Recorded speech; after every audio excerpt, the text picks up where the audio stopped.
Jesus cuidou. Nunca faltou o pão de cada dia, né? Creio que nunca vai continuar faltando, né? Porque Ele que vai cuidando de nós, né?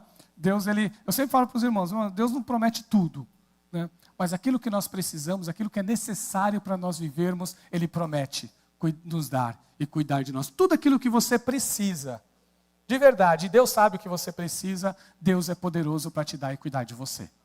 Viu? Às vezes nós nos frustramos, sabe por quê? Porque nós achamos que precisamos de algumas coisas, que no fundo nós não precisamos não. Viu? É disso que nós vamos estar falando agora. Abra sua Bíblia em Mateus, no capítulo 5. Vou ler do 1 ao 12. Diz assim: Vendo as multidões, Jesus subiu ao monte e se assentou. Seus discípulos aproximaram-se dele, e ele começou a ensiná-los, dizendo: Bem-aventurados os pobres em espírito, porque deles é o reino dos céus. Bem-aventurados os que choram, pois serão consolados. Bem-aventurados os humildes, pois eles receberão a terra por herança. Bem-aventurados que têm fome e sede de justiça, pois serão satisfeitos. Bem-aventurados os misericordiosos, pois obterão misericórdia. Bem-aventurados os puros de coração, pois verão a Deus. Bem-aventurados os pacificadores, pois serão chamados filhos de Deus. Bem-aventurados os perseguidos por causa da justiça, pois deles é o reino dos céus. Bem-aventurados serão vocês, quando por minha causa os insultarem, os perseguirem e levantarem todo tipo de calúnia contra vocês. Alegrem-se e regozijem-se, porque grande é a sua recompensa nos céus, pois da mesma forma perseguiram os profetas que viveram antes de vocês. Vamos orar? Senhor Deus, estamos aqui, Senhor, na Tua casa. Senhor, como é bom estar na Tua presença. Que louvores belíssimos, Senhor, foram cantados hoje, que falou ao nosso coração. O Senhor tem sido muito bom para conosco, Jesus. Continua falando com a Tua igreja. Continua, Senhor, tocando em nossos corações. Continua alegrando nossas vidas, Senhor, e que nós venhamos a crescer cada vez mais e mais na Tua presença. Fala conosco, Senhor. Usa-me em Tuas mãos neste momento, em nome de Jesus. Amém. Irmãos, por que a gente se decepciona muitas vezes na igreja? Por que a gente se decepciona muitas vezes no ministério? Por que a gente se decepciona muitas vezes com a nossa vida, né, profissional? Por que a gente muitas vezes se decepciona com a nossa fé, muitas vezes? Isso acontece. Uma das grandes causas de decepções na vida de um cristão é porque ele baseia a sua fé em coisas erradas. Por isso que ele se decepciona. Ele às vezes espera promessas que nem foram feitas para ele. E como isso acontece, irmãos? Às vezes nós esperamos coisas que Deus nem prometeu para nós. E nós achamos que a vida cristã, ela tem que ser da forma que nós achamos que ela tem que ser.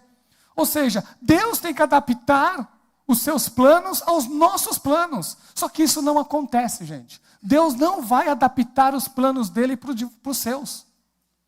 Deus não vai mudar os planos dele só por causa de você. Não é isso. Como eu sempre falo para os irmãos, nós somos importantes. Sim, nós somos a coroa da criação de Deus. Mas não pense em você que você é tão importante assim. Tão importante assim a ponto de que Deus precise tanto de você, a ponto dele mudar o seu próprio plano. Isso não vai acontecer. Isso não acontece. Se nós devemos inverter essa lógica tem que ser invertida. Nós é que devemos procurar entender o plano de Deus. Nós é que temos que procurar, Senhor, qual é o teu plano para a minha vida. E não, Senhor, é o meu plano para você.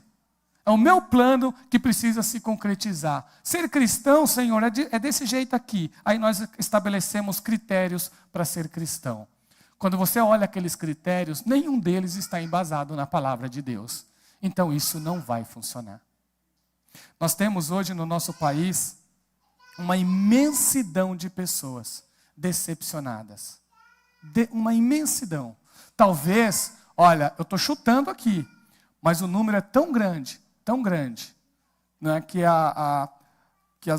muita acaba sendo um novo campo missionário. É isso que eu queria dizer. Um dos campos missionários hoje são os decepcionados. Um dos campos missionários hoje são de pessoas que foram ou iludidas, ou ensinadas que o cristianismo tem que ser de uma maneira que a Bíblia não diz que é. Agora eu vou falar para vocês um grande antídoto para tudo isso. Ler Mateus do 5 ao 7. Se você pode ler esses 3 versículos, Mateus capítulo 5, Mateus capítulo 6 e Mateus capítulo 7, só esses três capítulos, só o Sermão da Montanha, que é chamado aqui o Sermão do Monte. Se você ler, eu convido você a meditar, sempre que você puder na sua casa. Vai fazer um devocional, vai fazer uma meditação, coloca esses três capítulos como meta. Olha, eu vou ler devagarzinho. Eu vou orar esses capítulos, como nós fizemos no sítio. Ore esses capítulos aos poucos, a cada dia, a cada semana, um trechinho. Vai meditando, vai lendo e relendo esses trechos. Você vai ter um grande antídoto contra a decepção. Porque aqui Jesus mostra o que é ser cristão. Aqui Jesus mostra o que é ser um servo de Deus. Aqui Jesus mostra o que é ser um cidadão do reino de Deus. Porque a grande mensagem de Jesus foi a mensagem do reino. O que Jesus veio ensinar para nós, o que Jesus veio trazer para nós, foi o reino de Deus. Ele começa aqui. Ele começa aqui, já, nesta vida. E ele vai se concretizar na eternidade. As bênçãos que Deus tem para nós, os cuidados de Deus para a tua vida, já começa aqui nesta vida. E ela vai se completar no dia que nós nos encontrarmos com Ele. Seja na segunda vinda ou no dia que Ele nos levar para a sua presença. E aí Deus vai completar tudo aquilo que Ele havia começado aqui. Todo o projeto que Ele tem para nossas vidas, Ele vai completar, deixar de forma completa no dia que nós tivermos o encontro com Ele. Então, gente, muito cuidado com promessas infundadas, muito cuidado com palavras que são ditas fora das Escrituras, muito cuidado, irmãos, com frases de efeito que quando você compara com a Bíblia não tem efeito nenhum, só tem o efeito na beleza. Mas quando você compara com a Bíblia, cadê o efeito? Não surte efeito nenhum na sua vida de verdade. Então, muito cuidado com essas coisas. Então, a gente vê muita frase de efeito que, quando você vai ver, está fora da Bíblia. A gente vê muito jargão evangélico, quando você olha, não tem relação nenhuma com o que Deus planejou para nós. E aí nós vamos, se isso continua, nós vamos continuar tendo, né, cada vez mais pessoas decepcionadas com a vida cristã. Eu digo assim com a vida cristã dentro da visão mais comum do termo, tá bom? Mas o que Jesus diz? Jesus diz que é possível ser feliz. Ele diz que é possível ser feliz. Jesus diz que existe uma felicidade verdadeira. Jesus diz que nós podemos ter uma vida plena, uma vida, vamos dizer assim, abundante na vida dele, uma vida abundante mesmo, uma vida frutífera, uma vida que realmente glorifica o nome dele. Você tem condições na tua vida, no teu dia a dia, de glorificar a Jesus constantemente. Você pode viver uma vida em que você vai sentir satisfação em Deus. Mas para isso acontecer, você tem que entender qual é o plano de Jesus. E o que Jesus diz sobre uma vida plena? O que Jesus diz sobre uma vida feliz? Porque o conceito de felicidade, o conceito de alegria, o conceito de prazer, são variados. São variados. O mundo apresenta os seus conceitos. E muitas vezes nós trazemos isso para a igreja. Você quer ver um exemplo? Eu vou dar um exemplo para vocês. É muito comum nós só associarmos bênçãos com questões materiais. É muito comum isso. As pessoas enxergam, ela tem que ver a bênção. A bênção tem que ser algo palpável, tem que ser algo visto. Então as pessoas associam a bênção somente a isso. Então ter é mais importante do que ser. Porque eu tenho, eu adquiri. Então olha a bênção de Deus aqui, ó. Você está vendo? Aí a pessoa fala, por que você tem a bênção? Você não está vendo? Está visível, está a olho aí, ó, é só olhar, é só enxergar e você vê a bênção. Então são pessoas míopes que só enxergam a ação de Deus em questões materiais. Muitas vezes isso é ensinado dentro da igreja, mas isso não é cristianismo, isso é materialismo. E materialismo é uma ideologia do mundo. Olha que coisa. Materialismo é uma ideologia do mundo. É uma ideologia formada por filósofos que não acreditam em Deus. escreveram seus livros, desenvolveram as suas ideias, essas ideias se expandiram pelo mundo, pelas pessoas, e muita gente crê nisso daí, e muitas vezes traz isso daí para a igreja. E aí a gente vê bênção de Deus somente em questões materialistas. E o que tem de cristão materialista nesse mundo? Porque a bênção de Deus, ela precisa ser enxergada, ela precisa ser palpável, ela precisa ser vista. Ela tem que me dar conforto. Ela tem que me dar, né, bênçãos materiais. Eu não estou dizendo para vocês, lembra que eu falei no começo aqui? Tudo aquilo que você precisa, tudo aquilo que é necessário para você ter uma vida plena e uma vida feliz, Deus promete para você. Mas é tudo aquilo que Ele planejou. São os planos dele, não são os seus. A Bíblia diz em Isaías que os pensamentos de Deus são maiores que os nossos pensamentos. Os nossos pensamentos nem sempre são os pensamentos de Deus. Nosso pensamento erra. Nós podemos pensar e errar.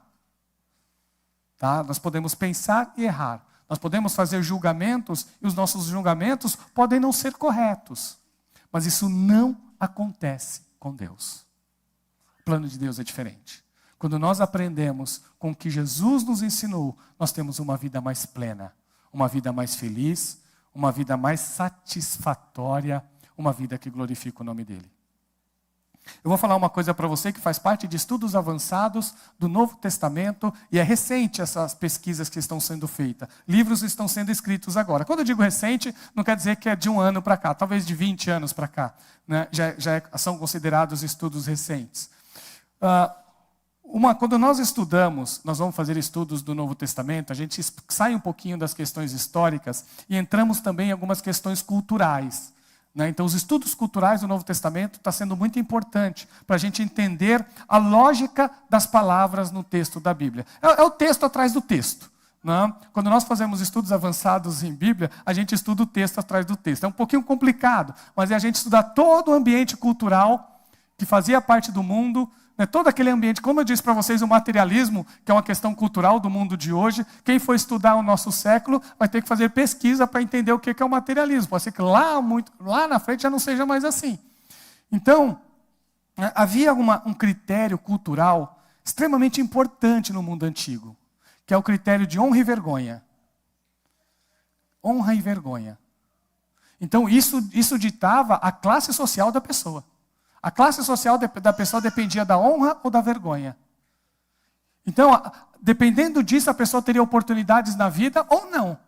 Se ela for uma pessoa categorizada como uma pessoa de aspecto vergonhoso, ela jamais iria conseguir alguma coisa na sociedade. As oportunidades seriam reduzidas e ela ia viver à margem da sociedade. Se ela era uma pessoa que conseguia ter alguns exemplos de vida que fossem considerados honrosos naquele período, essa pessoa teria mais oportunidades na vida. É como se no começo, já que está na minha juventude, eu vou lembrar aqui da minha juventude. É como se na minha juventude a gente fizesse um curso de datilografia, vocês lembram? Você queria ter uma oportunidade na vida, no trabalho, fazia um curso de datilografia. Hoje, ninguém se importa mais com isso. Não é? Fez parte de uma época. Para vocês entenderem, no mundo antigo era esse critério de honra e vergonha, que tinha a ver com atitudes que as pessoas tomavam, tinha a ver com o estilo de vida que ela desenvolvia, tinha a ver com as amizades que ela adquiria, viu? Com as pessoas com que ela se aproximava. Porque se ela é uma pessoa que se aproximava de pessoas que realmente não tinham boas índoles, ela ia ser categorizada como uma pessoa dos critérios de vergonha. Ela ia causar vergonha. Ela causando vergonha, ninguém ia dar mais oportunidade para ela. Ela se aproximava de pessoas que tinham boas posturas, que eram pessoas excelentes na sociedade, ela seria uma pessoa cada vez mais valorizada. Vou dar um exemplo para vocês. Quando Jesus curou o servo do centurião romano, vocês conhecem essa história? Jesus curou. Olha o que a Bíblia diz desse homem. Fala que esse homem construiu a sinagoga. Fala que esse homem amava o povo de Israel. Tudo critério de honra. Tudo critério de honra. Ele era um centurião e quando ele era citado pelas pessoas, ele foi citado pelas Escrituras, os critérios utilizados foram critérios honrosos. E era assim que funcionava a sociedade. Aí vem Jesus e coloca isso daí de cabeça para o ar. Aí vem Jesus e muda toda essa questão cultural. E Jesus pega critérios que lá naquele mundo poderiam ser tidos como critérios de vergonha e coloca no lugar da honra. E Jesus pega critérios que estavam na honra e coloca como critério da vergonha. É assim que a gente lê as bem-aventuranças. Olha como ele começa. Vendo as multidões, Jesus subiu ao monte e se assentou. Seus discípulos aproximaram-se dele e ele começou a ensiná-los, dizendo, olha como que ele começa. Bem-aventurados os pobres em espírito, pois deles é o reino dos céus. Olha onde ele inicia. Bem-aventurados os desprovidos de sua autossuficiência. Um critério de honra no mundo antigo, a coragem era um critério de honra no mundo antigo. As pessoas autossuficientes eram um critério de honra no mundo antigo. Só que Jesus diz que felizes são os desprovidos de si. É claro que Mateus, toda vez que eu leio em Mateus, todo estudioso vai dizer isso, não tem jeito, porque o Mateus faz questão de colocar o em espírito aqui. Então ele não está se referindo a questões materiais, ele está se referindo às pessoas que são dependentes, às pessoas que não são soberbas, às pessoas humildes, às pessoas que não dependem de si para obter alguma coisa. São as pessoas que realmente se humilham, são as pessoas que realmente buscam a Deus. Pobre de espírito é as pessoas que se aproximam de Deus, não com seus méritos, mas com suas necessidades. Lá no mundo antigo, isso aqui seria um critério de vergonha. E Jesus diz, sabe o que Jesus diz? Felizes são essas pessoas. É por isso que muitas vezes nós nos decepcionamos, porque nós achamos que para ser cristão só tem que conquistar e nunca perder. Só que quando nós olhamos Jesus nas bem-aventuranças, Jesus diz que também é feliz aquele que perde. E se você não entende isso, você não vai ter uma fé, irmãos, baseada no que a Bíblia diz. Perder, dependendo de qual for, eu não estou dizendo da perda do pecado, não estou dizendo isso. Não é disso que Jesus está falando. Olha, eu perdi por causa do pecado. Se você perdeu por causa do pecado, então sim é vergonha mesmo. Ele está falando assim, olha, você perdeu porque você abriu mão, por exemplo, de se vingar. Ele diz isso. Porque você abriu mão de retribuir com a mesma moeda. Porque você abriu mão dos seus direitos. E você preferiu confiar nele. Você optou por confiar nele. Você optou por deixar que Deus realize a obra que ele tem que realizar. Muitas vezes nós temos que ter essa coragem. A coragem de dar a outra face. É isso que ele diz. A coragem de não retribuir com a mesma moeda. A coragem de vencer o mal com o bem. Sabe, irmãos, servir a Jesus não quer dizer que nós não vamos passar por lutas e não quer dizer que nós não vamos perder. Nós podemos perder, mas toda perda com Cristo é temporária. Porque a gente só perde aquilo que Deus permite perder, viu? Mas você perde para depois você ganhar. Ninguém perde para perder, perde para ganhar. Porque nesse mundo há injustiça. E às vezes Deus permite que algumas aconteçam com você. Você pode às vezes perder um emprego. Mas quem disse que Deus vai te deixar passar necessidade? E se Deus permitiu que você, às vezes, perdesse aquele emprego, não quer dizer que Ele não tem uma outra porta aberta para você. É isso que nós devemos confiar. Crer num Deus que, às vezes, irmãos, algumas coisas acontecem, mas perder temporário não é perder permanente. Às vezes, uma perda aqui te dá uma vitória lá na frente. É que você ainda não sabe. Essa que é a grande questão. É que você ainda não sabe. Mas se você confiar, se você crer que tua vida inteira está nas mãos de Jesus, em momento algum Deus vai te desamparar. Então, bem-aventurados os que choram. Olha, está aqui. Bem-aventurados os que choram, porque eles serão consolados. Parece um paradoxo, né? Chorar é sinal de felicidade, mas Jesus está dizendo, os abençoados são os que choram. Esses são abençoados. Porque eles sentem realmente, sabem quem são e sabem quem Deus é. Observa as coisas do ponto de vista de Deus. Tem pessoas que choram de remorso, porque foi descoberto. Aí chora. Mas não é esse choro que Jesus está dizendo. Tem pessoas que choram porque são emotivas. Aqui está dizendo que são pessoas que choram porque elas sentem as coisas da forma que Deus quer que elas sintam. Então, quando vem o pecado, quando vem o mal, quando vem o erro, elas se entristecem e elas vão orar, porque elas têm o coração aberto para sentir as coisas do ponto de vista de Deus. Quando Jesus olhou a incredulidade das cidades, quando ele olhava a incredulidade, o pecado e as mazelas da cidade, ele chorava. Ele chorava, porque ele sentia como Deus. Então chorar, gente, é muito mais do que derramar lágrimas aqui. Chorar é quando nós pecamos e choramos por causa do pecado. Porque nós não nos alegramos com o pecado, mas nós choramos por causa dele.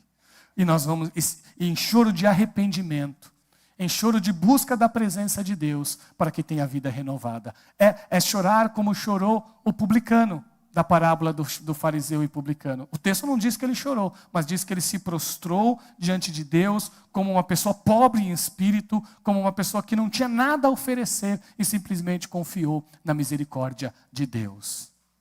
Isso é chorar na presença de Deus, viu? Então, eu sempre falo isso na igreja, eu continuo falando, e vou dizer sempre isso, irmãos.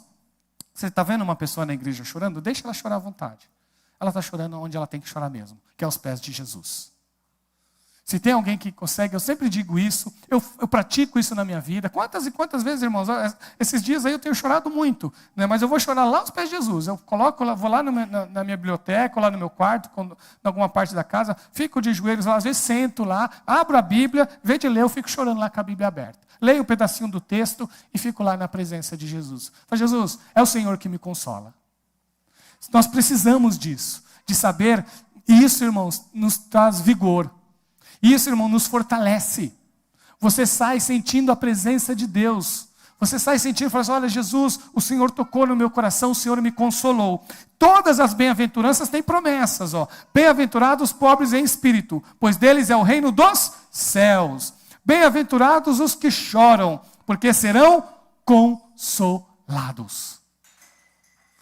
Então nós somos felizes. Essa felicidade que Jesus traz aqui, ela é contrária ao que o mundo pensa. Porque o mundo vai falar assim, feliz é aqueles que vivem sorrindo.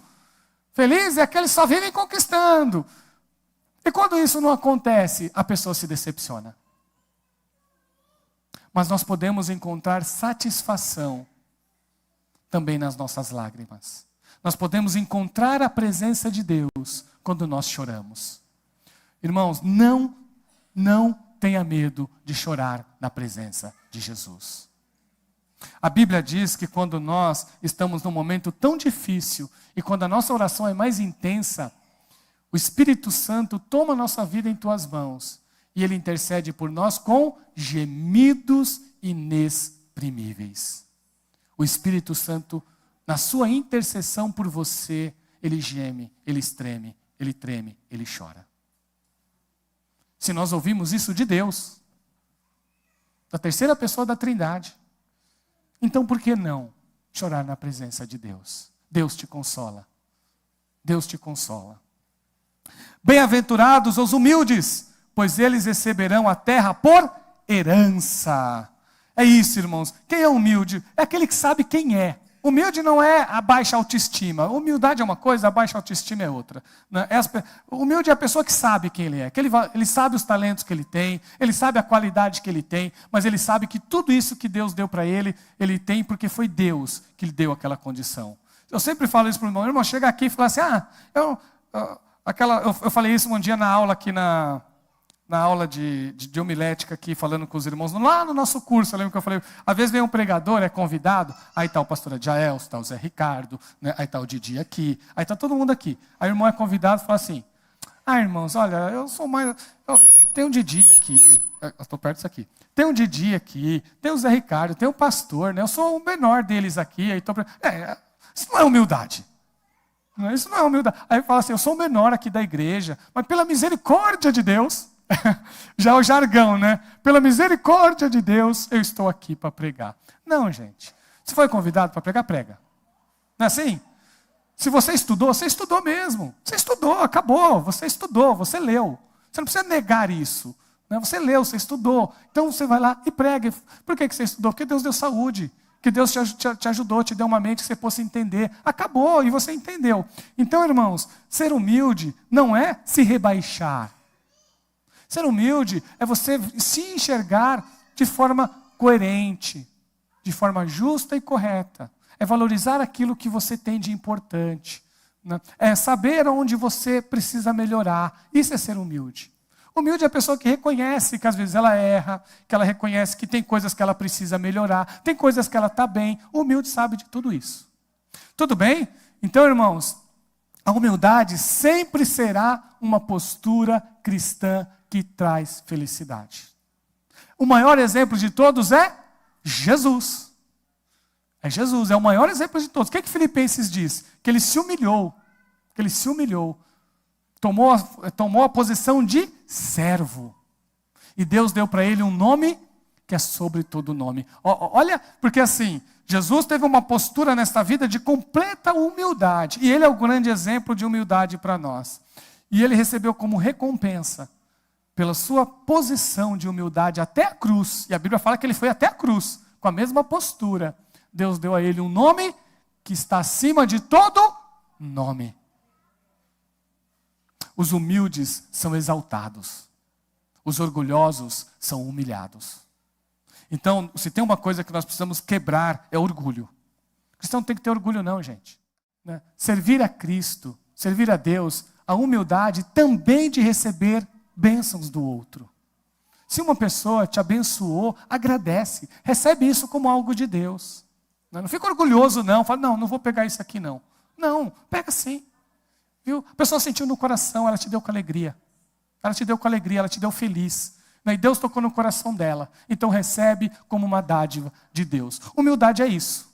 Né? É nós sermos pessoas que abençoam, mas também que estejam abertas a receber bênçãos das outras pessoas.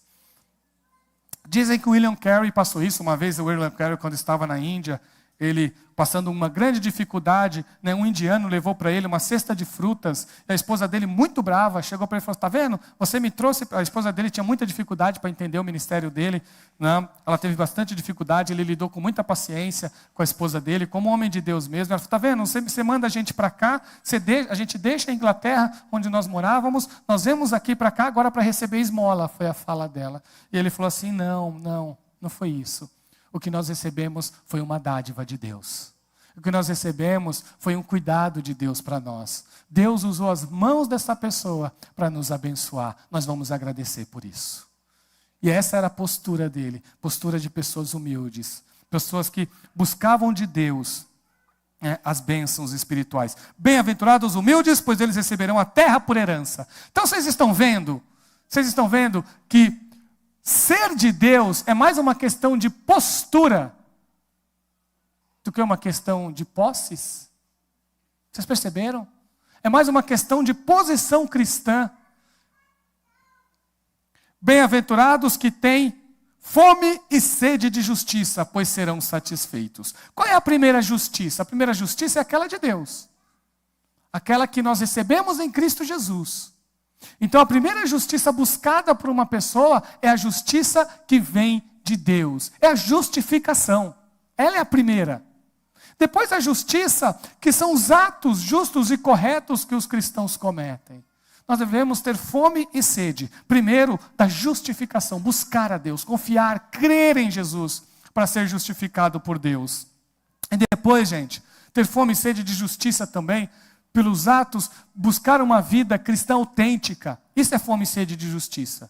Se você tem a opção de uma ação injusta e uma ação justa, escolha a ação justa, a certa, a correta. Tem um filósofo que ele desenvolve uma ideia, ele era cristão, tá? Apesar dele usar a filosofia dele, ele é muito complexo. Mas ele tem uma ideia que diz assim, ele fala isso. Ele vai dizer o seguinte: ter boas ações não quer dizer que nós teremos bons resultados. O Aristóteles, que foi um filósofo do mundo antigo, dizia que sim, boas ações geravam bons resultados, você ia ser feliz com as boas ações. Ele dizia que não dava para avaliar isso. O nome dele é Kant. Alguém deve conhecer aí, Immanuel Kant. Ele dizia que não dava para avaliar as nossas ações, então, olha, não dá para você avaliar se as suas ações terão bons resultados. Mas, você precisa fazer uma boa ação simplesmente porque ela é boa. Você precisa aprender a fazer o certo simplesmente porque é o certo a se fazer. E não pelas recompensas que ele trará. Olha o que ele dizia, gente. Ele dava o nome disso de imperativo categórico. É o dever pelo próprio dever. Então, por que você está fazendo isso daí? Porque isso aqui é o certo a se fazer. Não seria diferente. O certo a se fazer é isso. Então é isso que eu vou fazer. Essa é a minha posição. Nós aprendemos isso com Jesus. Apesar que Jesus diz o seguinte, olha, bem-aventurados que têm fome e sede de justiça, pois eles serão satisfeitos.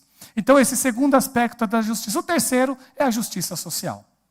Então todos eles estão envolvidos aqui neste versículo. Né? É claro, irmãos, que nós nos entristecemos quando nós vemos injustiças sociais acontecendo no mundo. E se tudo aquilo que a igreja de Jesus pode fazer para amenizar isso, é função da igreja fazer sim. Tá bom? Ela não é mais importante que a pregação do evangelho. Mas pregação do evangelho envolve justiça social. Então a igreja deve ser uma portadora de justiça social. Deve ser uma agência de justiça social. Se nós somos cristãos, nós lutamos por tudo que é justo, por tudo que é correto. Bem-aventurados os misericordiosos, pois obterão misericórdia. Misericordioso. Então, mais uma vez, bem-aventurado não é aquele que revida. Bem-aventurado não é aquele que dá o troco na mesma moeda. Bem-aventurado é aquele que tem misericórdia, aquele que se compadece. Bem-aventurado é aquele que perdoa. Viu? Bem-aventurado é aquele que perdoa. Porque se tem uma coisa que é trágica na vida cristã, e isso atrasa qualquer cristão, é guardar rancor. Guardar rancor é atraso de vida. Você fica preso, você fica amarrado. Se tem a Bíblia fala lá, está amarrado, né? Guardar rancor te amarra. Às vezes eu fico imaginando assim, né, uma cena. Às vezes você guarda rancor de uma pessoa, a pessoa já nem lembra que você existe. Não? Aí você está lá guardando rancor, a pessoa está vivendo a vida dela. E você lá guardando rancor. Pensa bem, quem está perdendo? Só quem está guardando rancor. A pessoa já está lá vivendo a vida dela, nem está lembrando de você mais. E você está lá, com aquele rancor no coração. Gente, larga isso.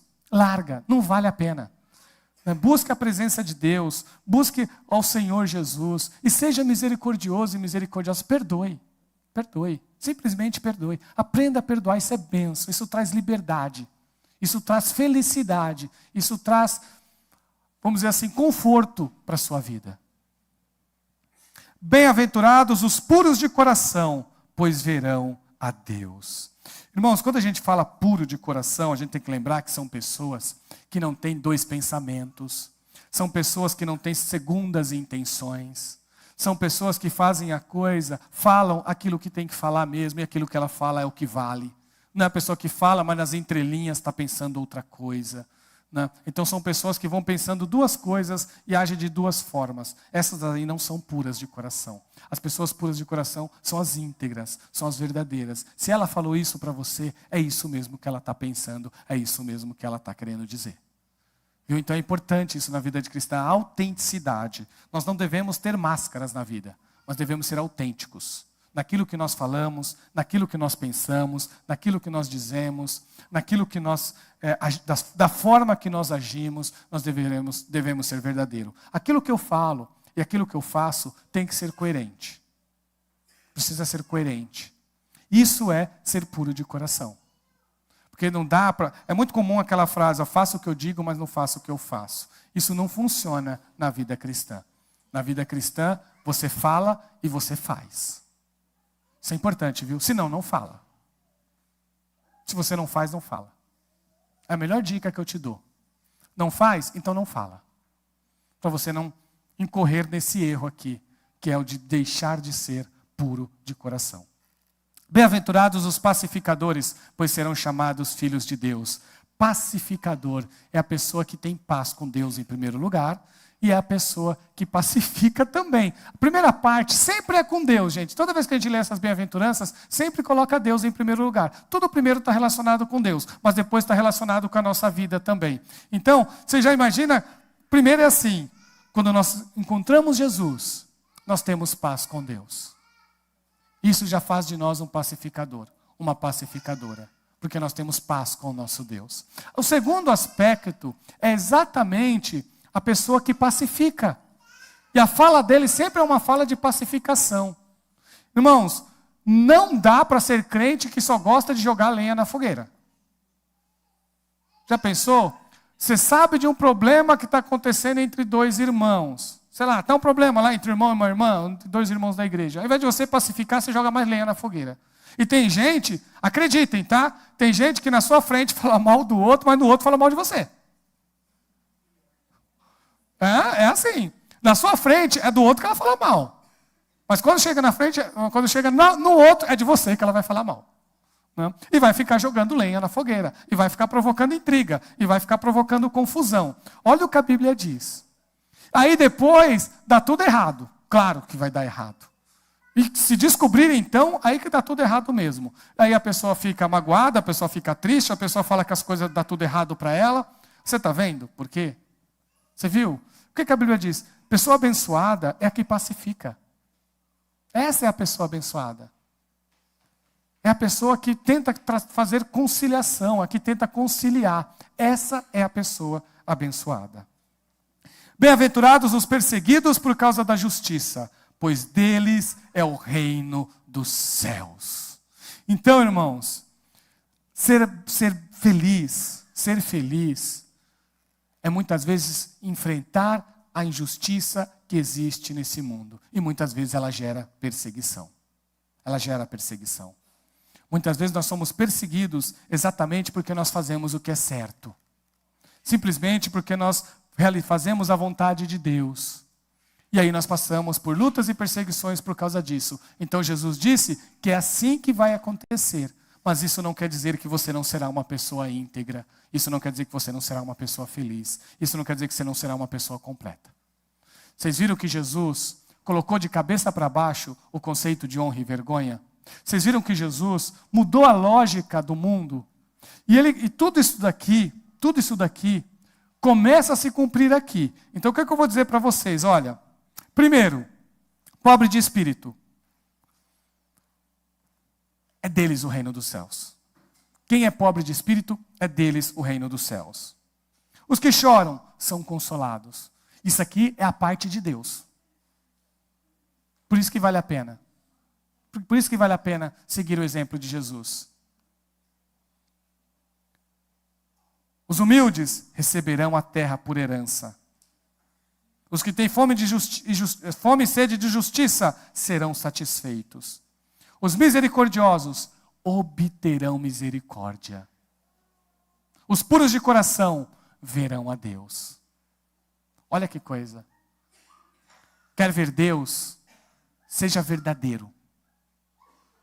Não fique... Tem uma tradução antiga que fala assim, não fique cocheando entre dois pensamentos. É uma tradução bem antiga, né, da Bíblia. Eu acho que é a corrigida lá de 60 e pouco. Né, que diz assim, fique cocheando entre dois pensamentos. Os pacificadores serão chamados filhos de Deus. E os perseguidos, deles é o reino dos céus. Isso é o que Deus diz. E se foi Ele que diz, Ele cumpre. Chorar na presença de Deus traz consolo.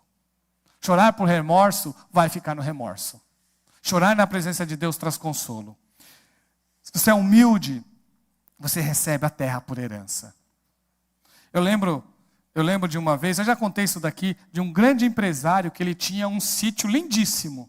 Só que ele ia lá uma vez por ano. Tinha um caseiro lá que ganhava talvez 2 salários mínimos. Mas estava todo dia lá no sítio. Todo dia estava lá, né, curtindo o ar fresco. Né? Aí o cara uma vez falou isso para ele. Falou assim, ó, tá vendo tudo isso aqui? Era gigante, assim, tudo aqui é meu, né? Daí ele falou, é seu, mas quem usufrui sou eu. Né? O mais humilde. Né? Então, irmãos, né, É uma ilustração aqui dos humildes que recebem a terra por herança, né?